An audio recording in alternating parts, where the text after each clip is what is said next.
Señores, continuamos aquí con el desarrollo de su espacio, Diario 16.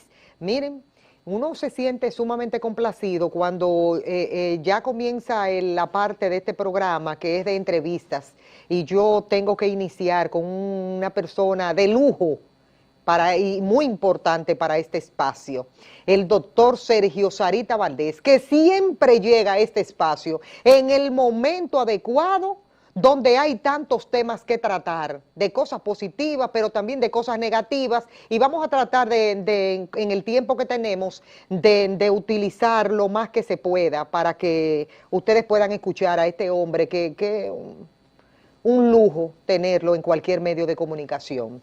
Doctor, buenos días. Muy buenos días, placer estar contigo acá con nuestra distancia social en tiempo de pandemia de COVID-19. Doctor, lo primero que quiero hacer, y quiero que usted me dé una explicación de eso, como esto es lo que en este momento está consternando a la sociedad dominicana, necesito su parecer sobre el caso de la niña de la ensanche Isabelita de 9 años, Liz María Sánchez. Y hay una persona detenida, un vecino que supuestamente ha declarado y ha dicho que él fue el causante de la violación y posterior muerte de la niña, pero que hay varios elementos que tal vez permitirían de que él no haya pruebas en su contra, porque el motor lo quemó la gente del barrio, la ciudadanía, y lo que tiene que ver con el cuerpo, hasta este momento que nosotros estamos compartiendo en el programa, no ha aparecido todavía, para que usted explique los pros y los contras de ese caso. Bien, Miosotis, yo te puedo decir para comenzar que dentro de 6 días estaré llegando al 75 aniversario de nacimiento, y de eso más de medio siglo ha sido... Estamos hablando específicamente para qué día, doctor. Para el día martes 25 de agosto. Martes 25 de agosto, 75 años. Sí, de esos más de 50 en el área de patología y de la patología forense. Ay, Virgen de la Alta Gracia. Me siento más que complacido de estar en tu programa, porque si hay algo que me preocupa en la vida es no haber devuelto lo tanto que me ha dado la vida, la experiencia de estar conversando con los muertos. Así mismo es. Casos como el de esa niña no es el primero, y ojalá que fuera el último. Pero en una sociedad tan deshumanizada aparecen bestias, aparecen seres que cometen las cosas más horrendas. Sin embargo, hay en la medicina legal unos acápites que hay que respetar, y es en derecho y en nuestra Constitución, hasta tanto tú no puedes demostrar la culpabilidad de una persona, se presume la inocencia. Entonces es trabajo del médico forense, del patólogo forense, hacer su aporte en términos de, conjuntamente con los cuerpos de investigación policiales y la policía técnica, buscar lo que se llama en latín el corpus delicti. ¿Qué quiere decir corpus delicti? Es decir, el cuerpo de delito, en tanto no aparezca restos o el cadáver completo, aunque sea una molécula de ADN de esa niñita, no va a haber una conexión entre lo que él dice y el cuerpo de delito, que sería los restos de la niña. Una pregunta, le voy a hacer la pregunta como lo que la gente estuviese preguntando en su casa. Entonces, con esa partícula de ADN, ¿cómo ese examen que se puede hacer ahí lo asociaría a él con la niña? Ah, porque la niña está desaparecida. Hay una circunstancia que dicen que el cadáver de esa niña fue tirado en un sitio.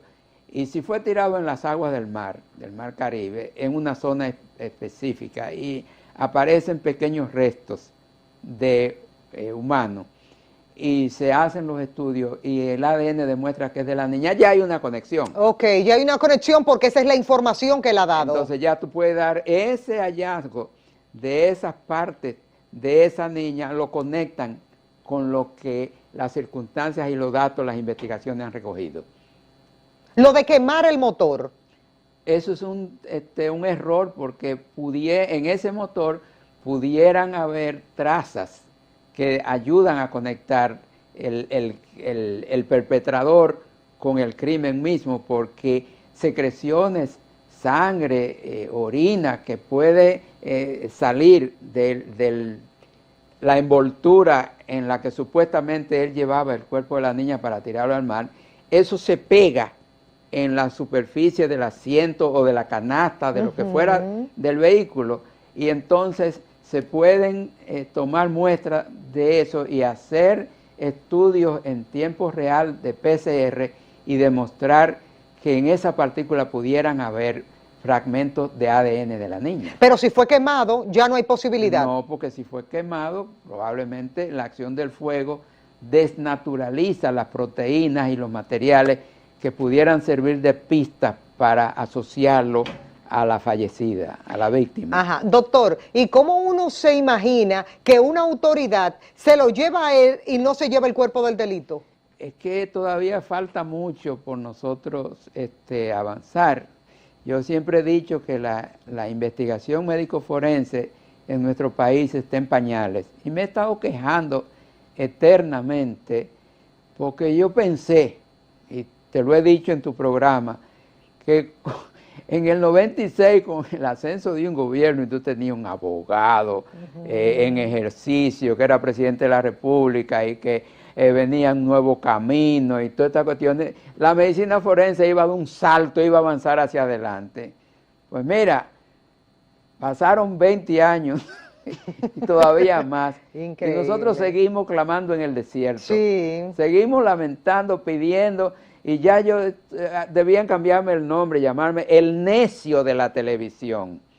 Porque lo que hago es, de manera insistente y persistente, decir que República Dominicana se merece un sistema médico forense a la altura de los tiempos. Y yo decía, el argumento que yo encontraba siempre era, no decimos que en nuestro país gran parte de lo que ingresamos para sacar divisas vienen del turismo. Y si vienen del turismo, no quiere decir que aquí tenemos vuelos charter de aviones que vienen de Europa, que vienen del Canadá, que vienen de Sudamérica acá. Y yo decía, en cualquier momento puede ocurrir una desgracia. Y entonces estamos nosotros a la altura de poder investigar un desastre aéreo que ocurra. Estamos en la capacidad de estudiar con detalle un crimen. Fíjate, hubo una muerte accidental que ocurrió en el este, gracias a las pesquisas mínimas que se hicieron en el cadáver de una joven, se demostró que fue una electrocución. Ese caso lo trabajamos nosotros. Pero es que tenemos que estar preparados para poder atender primero a la realidad social dominicana. No es posible que estén ocurriendo casos donde la gente se desaparece o muere y alguien sale descargado porque en el tribunal no se pudieron reunir las evidencias lo suficientemente contundentes como para poder condenar a un acusado, encontrarlo culpable en base científica y no simplemente por lo que dice fulano o lo que dice mengano. Eso debe ser asunto del siglo XIX, lo de los testigos. Los testigos eran gente que iban a testimoniar, a decir, bueno, yo vi cuando fulano mató a mengano o mengano. Entonces eso cayó en el punto de que si tú tenías dinero, tú conseguías 50 testigos que decían que eso no fue así. Y en la parte más débil nada más podía poner 10 testigos. Entonces 50 testigos que decían que no y 10 que decían que sí. ¿Para dónde se inclinaba la balanza? Para los que decían que no. Entonces eso traía como consecuencia que el que tuviera más poder terminaba dominando los tribunales. Bueno, ¿cómo nosotros combatimos el asunto de los testigos? Con las evidencias técnicas científicas, que tú dices, pueden haber 1000 testigos diciendo que vieron tal o cual cosa, pero las evidencias científicas están aquí que demuestran que eso ocurrió de tal y tal manera. y usted puede mandar eso a cualquier confín del universo, y donde quiera van a tener que aceptar eso como bueno y válido. Entonces, una práctica médico-forense a la altura de los tiempos, nuestro país se la merece por muchas razones, por múltiples razones, y una de ellas es que estamos en el siglo XXI, nosotros no podemos seguir con ese retraso, tenemos que dar el salto. Entonces, este caso que estamos ventilando y discutiendo hoy, nos dicen a nosotros, señores, hay una niña desaparecida. Por suerte que ahora tenemos los videos y las cámaras, que son una ayuda tremenda, porque a veces están cometiendo un crimen y el criminal no sabe que hay una cámara que lo está grabando. Y ese video, o video, como dicen los españoles, ese video es una evidencia que puede utilizarse, pero ojo, que también se puede hacer trucaje con las fotografías y los videos. Entonces tenemos que siempre confirmarlo con el análisis científico, con el análisis forense, con evidencias duras, concretas, que no se puedan alterar ni manipular y que sean reproducibles. Entonces, en este momento, el trabajo de los investigadores que estudian el caso debe ser encontrar el cuerpo de delito. Esa es tarea 1A. Encontrar el cuerpo de delito, identificarlo, y entonces ya pueden decir que la niña desaparecida la encontramos o encontramos restos de ella. ¿Y qué tanto encontramos de ella? Nos va a ayudar para saber si tiene evidencia de trauma, de violación. Todo esto es importante porque en eso se va a sustentar en último momento las evidencias para condenar o descargar a un acusado. Una preguntita, la vivienda, es decir, la cama, todo adentro, ¿no es parte de un experticio que debe hacer la autoridad también? Sí, eso se llama la escena. La escena es donde han acontecido los hechos donde una persona perdió la vida. En la investigación médico-forense tú tienes varias partes. La primera parte es los datos de circunstancia, que es lo que fulano dice, que vio a la niña la última vez, o al victimario, supuesto victimario, que lo vieron en tal cosa. Eso se llama datos de circunstancia. Y luego viene dónde se cometió el hecho. Eso se llama la escena. Puede ser una sola escena, o puede ser que a una niña la hayan maltratado, golpeado o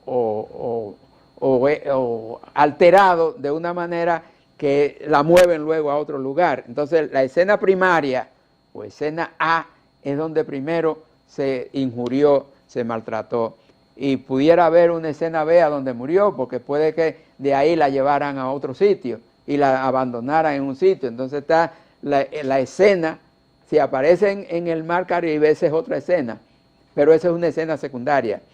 La primaria es donde acontecieron los hechos. Le hago la pregunta, doctor, porque he visto, y está ahí en las redes sociales, imágenes de viendo lo del cuarto, el desorden que había, porque parece que era una persona que no estaba bien y el desorden era evidente en ese cuarto.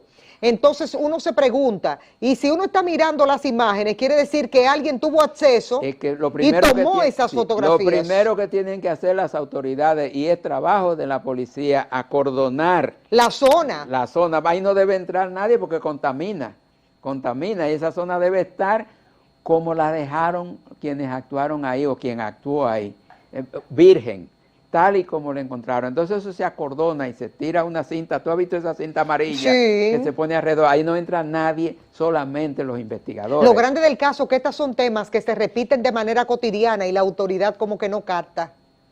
Pues repetimos los mismos errores. Pues ya hoy es miércoles y prácticamente lo que hemos visto hasta este momento es como bochornoso. Ver cómo la autoridad no ha cuidado los detalles del caso de la niña. Que la parte de ser pobre hay que agregarle ese ingrediente al caso. Si es una niña de ricos, ese no es el trato que se da. Pero cuando es una niña de un sector pobre, marginado, ese es el trato, no importa, entren, salgan, no hay que estar pendiente a nada, no hay detalle, se trata de la pobreza, una evidencia de la pobreza de este país. Entonces, esa es una irresponsabilidad de una autoridad que debió primero vigilar que no importa el estatus social de una persona, para usted tratarlo con dignidad. Eso es parte de esto, de lo que estamos conversando nosotros. Es doloroso, doctor. Sí, y hay que tener en cuenta algo, Miosotti. El Estado es un continuum. Fíjate bien por qué estoy diciendo esto. El Estado es administrado por los gobiernos. Tú puedes tener transición de un gobierno a otro, pero el Estado es el mismo. Por tanto, las labores de las autoridades estatales son continuas. No me puede venir con la excusa de que estábamos en la transición, en el cambio de gobierno, y por eso estaban cambiando el jefe, el director de la policía, y que entonces estaban todavía chequeando. No, donde ocurre un hecho, por ejemplo, un hecho trágico, la ambulancia, los cuerpos tienen que ir allí, no importa si se está juramentando o se juramentó o están cambiando, porque los hechos se están dando, hay que atenderlo, hay un continuo, no puede haber un espacio vacío, porque eso puede ser aprovechado por determinados delincuentes para decir, bueno, en este momento está vacía de autoridad el Estado. No, el Estado es continuo, la autoridad sigue, por eso es que se hacen los pasos de mando, ¿no? Las transiciones, para que no haya un espacio que diga, bueno, ese no lo fueron a atender porque no había todavía un jefe de investigación policial. No, la investigación policial continúa. Y eso no tiene que ver con si se cambió el jefe o no se cambió el jefe. Una preguntita para que nos edifiquemos todos. Si la niña se desapareció, me imagino que lo primero que hizo la gente, la familia, fue llamar a la policía. ¿Verdad que sí? ¿O no? Se va y se pone la querella. Sí, usualmente esa es la costumbre. Esa es la costumbre. Poner la querella. Ajá. De que se desapareció una niña, entonces se empiezan las investigaciones del lugar, a ver dónde fue la última vez que la vieron, con quién la vieron, pero así empieza la investigación. Así es que comienza. Sí. Entonces, uno parte de que ya esas autoridades que fueron, vieron en los videos de la zona para ver si había un video, por suerte encontraron uno y evidenciaba cómo se dio todo. Supuestamente, hasta que se demuestre lo contrario. Déjame aclararte algo, Miosotti, porque nosotros estamos con la tradición de lo que tradicionalmente se hace. Pero si nosotros nos acogemos al Código Procesal Penal, no es a la policía a la que corresponde llevar la denuncia, es a la fiscalía. El procurador fiscal es la autoridad que investiga y la policía lo auxilia. Es decir, si a mí se me desaparece un familiar, tú vas a poner la queja en la fiscalía. Yo voy a la fiscalía. A la fiscalía, pero la tradición es que tú llegas primero al cuartel. Sí, porque a poner la querella, ¿no es así? Pero no debe ser a la fiscalía. O hacer la denuncia, mejor dicho. El jefe de la investigación judicial, criminal, penal y de todo tipo es el fiscal. El fiscal es la autoridad, la policía es un auxiliar. Ok, entonces se va a la fiscalía, según lo que dicen las reglas, hay que ir primero a la fiscalía. Correcto. Entonces ahí usted dice, yo tengo un familiar desaparecido, y emiten un acta. Sí, porque tú tienes que poner la denuncia. Igual que si a ti te maltratan, ¿a dónde que tú vas a poner la querella? A la fiscalía. Sí, pero la gente en ese sentido como que está más clara. Sí, pero siempre debe ser así. Lo que pasa es que la tradición, recuerda que nosotros tenemos todavía el peso cultural de lo que se fueron los 31 años de la era de Trujillo. Y en la era de Trujillo era un régimen militar. Por lo tanto, todo se manejaba militarmente. Si tú tenías algún problema, iba a la policía, y si no la policía, iba una patrulla de la guardia. Pero era militar. Ahora, en el régimen democrático civil, hay una autoridad para la investigación criminal, violenta, civil, que es el tribunal, el fiscal. El procurador fiscal es responsable de la investigación de cualquier hecho que se dé, que altere el orden. Él es la policía auxiliar de él. La policía tiene una función básica, y es bueno saberla. la función básica de la policía es mantener el orden. Entonces, cuando la gente de manera cotidiana, el que sabe los pasos, va a la fiscalía, ya esa autoridad se auxilia de la policía para ir. Así es. El fiscal se auxilia de la policía. Y no hubiese sido posible, o se hace, o si nunca se ha hecho, de que vaya un patólogo forense. Es que a su vez, el procurador fiscal tiene un asistente de la medicina que se llama el médico legista, el médico forense. Y si aparece un cuerpo, un cadáver, entonces a su vez el médico forense se auxilia del patólogo forense. Pero es el médico forense el acompañante de él. Eso es si hay un cuerpo. Es que debe, sí.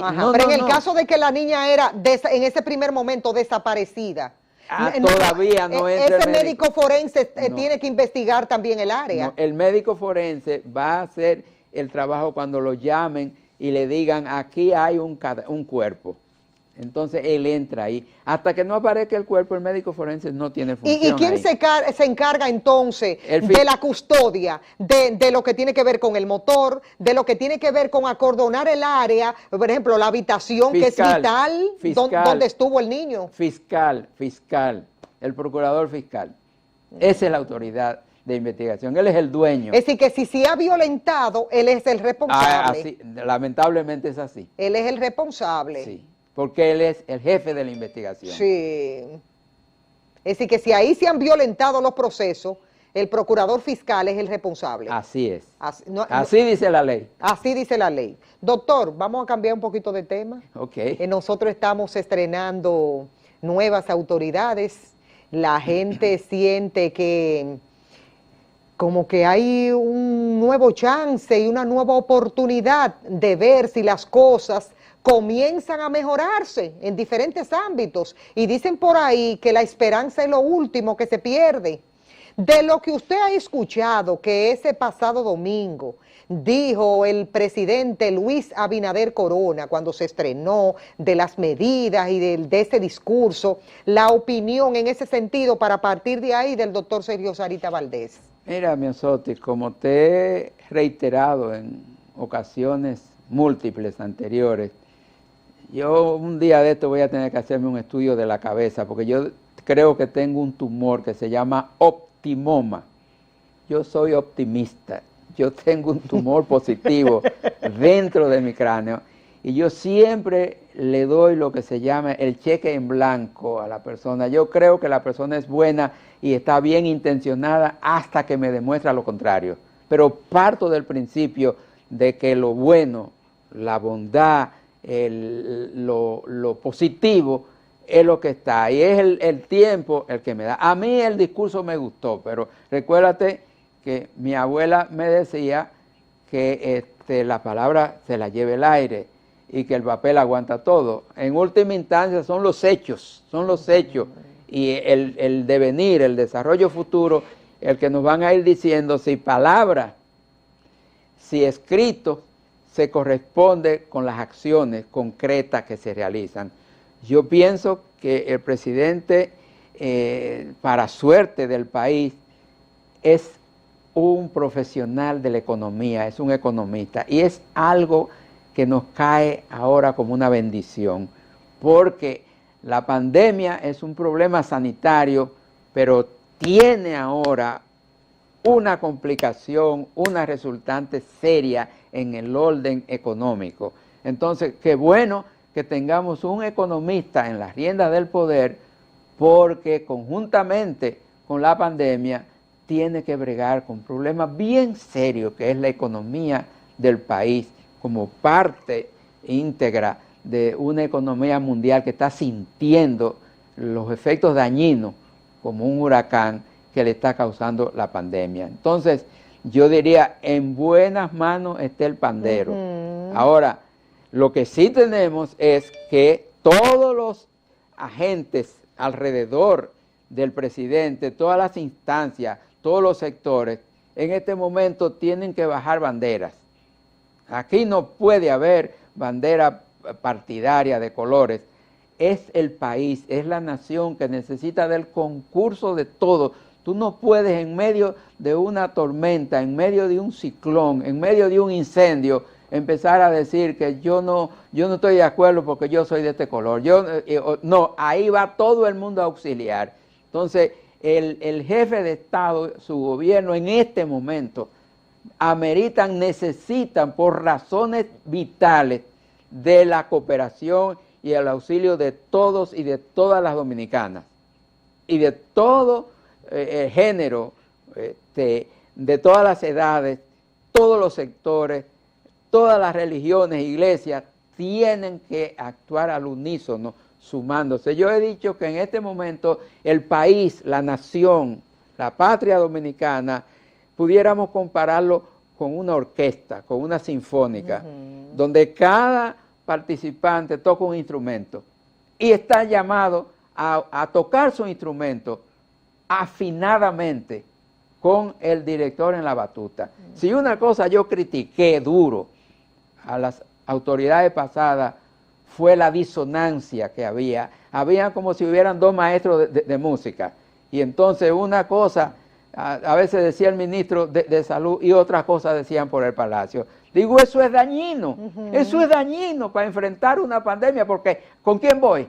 Si uno me dice esto en la mañana, a media mañana, y en la tardecita me dice lo contrario, entonces aquí tiene que haber una sola voz, y ojalá... Es como si fueran en competencia. Y ojalá que las autoridades presentes no repitan ese grave error en medio de una crisis. Tú te puedes imaginar lo que es que tú andes en un barco de paseo y se produce un incendio y un capitán dice aquí, todo el mundo vaya allí a coger los salvavidas, y entonces oyen por el otro que dice, nadie vaya a coger el salvavidas del otro lado. Entonces, ¿qué pasa con la tripulación? ¿Qué pasa con la gente que está ahí? Se turba, porque ¿a quién atiende? Porque oye dos voces, dos comandos, y en esta instancia solamente debe haber una voz autorizada para comandar la pandemia. El jefe de Estado seleccionar a una persona que pueda convertirse en el portavoz. Y que no venga a hablar otra. No, es que no puede ser. Porque lo desautoriza a la principal. De eso se trata. Entonces ahora no, aprendamos de los errores del pasado y empujemos hacia adelante, porque la pandemia es un problema de todos y de todas, y no respeta a nadie. Este virus se le mete a cualquiera. Entonces, tenemos que enfrentarlo unitariamente. Todos, yo creo que no existe nadie que no haya perdido un amigo o un familiar en medio de este proceso. Y mira, déjame ayudarte con algo para que el programa se vea un poquito variado. Fíjate la muestra que yo decía que nosotros en el área forense todavía estamos en pañales. Hoy día yo vi una noticia que decía que un Jimmy Sierra, ya habrás oído, murió de un paro cardíaco. En el año 2020, sostener y escribir en un titular que alguien murió de un paro cardíaco, óigame, un paro cardíaco no es causa de muerte. Todo el que se muere, se le para el corazón. Entonces tú tienes que especificar lo que es causa básica, qué fue la razón básica que finalmente paró el corazón. Eso hay que establecerlo. Entonces no podemos conformarnos ya con decir un paro cardíaco. No, hay que investigar. Y la investigación de los muertos nos ayuda. Ahora, yo no quiero que tengamos muchos muertos por la pandemia. Mientras menos mejor, y ojalá no se muera nadie. Pero para eso, yo digo, voy a reducir a 4 puntos para el país de cómo nosotros paramos la pandemia antes de que llegue la vacuna. Una es esto. La mascarilla. Todos tenemos que usar la mascarilla. No podemos estar sin la mascarilla. Y tú dices, pero usted está hablando sin la mascarilla. Digo, yo estoy a una distancia social apropiada para este programa de televisión. Pero entrando al programa y saliendo del programa, yo no me quito esta mascarilla. Entonces, la mascarilla número 1. La mascarilla. 2, higiene de las manos. Fíjense ustedes, cuando yo entré aquí me abrieron. Cuando yo voy a salir me abren, yo no toco esos puntos que todo el mundo toca. Y si lo tocara, entonces ya yo tengo una solución para lavarme, asearme las manos. Eso, la higiene, la número 2. 3, Miosotis está allí y en la televisión pareciera que estuviéramos cerca. Nosotros estamos a una distancia adecuada para que yo no la toque a ella ni ella me toque a mí. Suficientes metros de distancia para que no haya transmisión. Entonces, distanciamiento social, higiene, mascarilla. Y lo otro, no salga de su casa a menos que no sea necesaria ni ande metiéndose donde no le importa. Reduzca las reuniones sociales. Yo estoy acá por un deber de informar, de auxiliar, de educar a la población, pero no es por estar en chercha. Y Miosotis sabe que ella me llama cuando hay problemas nodales, algo que comentar, que informar a la población. Pero eso de estar fiestando y reuniéndose mucha gente, elimine eso, que en tiempo de pandemia eso no va. Así de simple. Si nosotros hacemos esto, distanciamiento, mascarilla, distanciamiento, y la higiene, y no estar donde no debe estar, paramos la pandemia y podemos esperar a que venga la vacuna, nos vacunamos todos y no se muere nadie. Yo no puedo terminar este programa si algo que ahora como estamos iniciando, y vuelvo y lo repito, con nuevas autoridades, y uno tiene la esperanza de que se recompongan muchas cosas. ¿Por qué será, doctor, que hay sectores que dicen, y lo comencé a escuchar desde ayer, vamos a darle un tiempecito, algunos 100 días, los 100 días de los cuales se habla siempre, para comenzar a tratar, porque ya estoy mirando esto, lo otro, que aquello, para comenzar a cuestionar y a decir cosas y esto, de iniciativas de las cuales se han estado tomando en estos días? Y yo me pregunto, si estas autoridades fracasan, me imagino que a mí no me va a ir bien, porque son las autoridades mías. Entonces, si ellos fracasan, fracaso yo como ciudadana. Entonces, ¿por cuándo es que nosotros vamos a cambiar la mentalidad de que tenemos que dejar de lado el beneficio individual para irnos al beneficio colectivo? Mira, Miosotis, es importante que nosotros sepamos que hay un fenómeno cultural y que hay un fenómeno de desarrollo.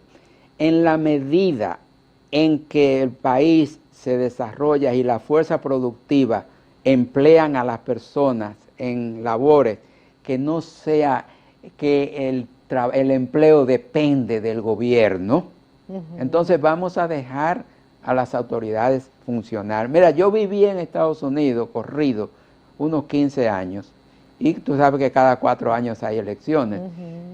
Y a mí me asombraba de que en el área de trabajo a veces ni mencionaban la cosa, la persona o era demócrata o era republicano, e iba a votar por un deber, pero no había el fanatismo y los colores, eso que nosotros vemos en ese tiempo, porque todo el mundo estaba empleado y cambiaba el demócrata y venía el republicano y la gente no le cambiaba su ingreso, seguía trabajando, había continuidad en las labores, había armonía y había estabilidad.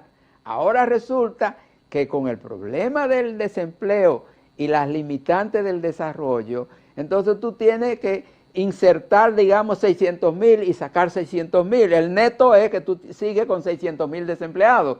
Esos 600,000 desempleados lo que están esperando es que pasen eso que tú dices, los 100 días, para empezar el laborantismo político, para tumbar los otros, para subirse ellos. Y de esa manera no vamos a avanzar. Entonces lo que nosotros tenemos que hacer es estabilizarnos, crear fuentes de trabajo para que en un momento determinado la gente pueda decir, bueno, el gobierno que trabaje tranquilo, yo tengo mi empleo. Sí. Y no hay problema. Pero mientras no se creen esas condiciones, la gente estará esperando para quítate tú para ponerme yo. Mientras aquí haya en este país una partida de vagos en sus casas esperando que le pongan una tarjetica para que con los cuartos míos ellos comer sentados, no habrá país, no habrá forma. Doctor, discúlpeme. No, no hay manera. Nos veremos en la próxima oportunidad. Estos 75 años que va a cumplir dentro de unos días el doctor Sergio Sarita Valdés. Miren, esto no estaba programado. Una autoridad que quiera este país, la República Dominicana, no puede dejar desperdiciando los conocimientos de un hombre como el doctor Sarita, de que guardado por ahí, donde nosotros podemos sacarle muchísimo provecho. Me escuchó mi querido presidente Luis Abinader Corona, a gente como el doctor Sarita, hay que sacarle ese provecho, 75 años de edad y más de 50 dedicados a la medicina forense. Óyeme, en cualquier país eso es algo que debe respetarse. Nos vamos a la pausa, al regreso más de este espacio Diario 16.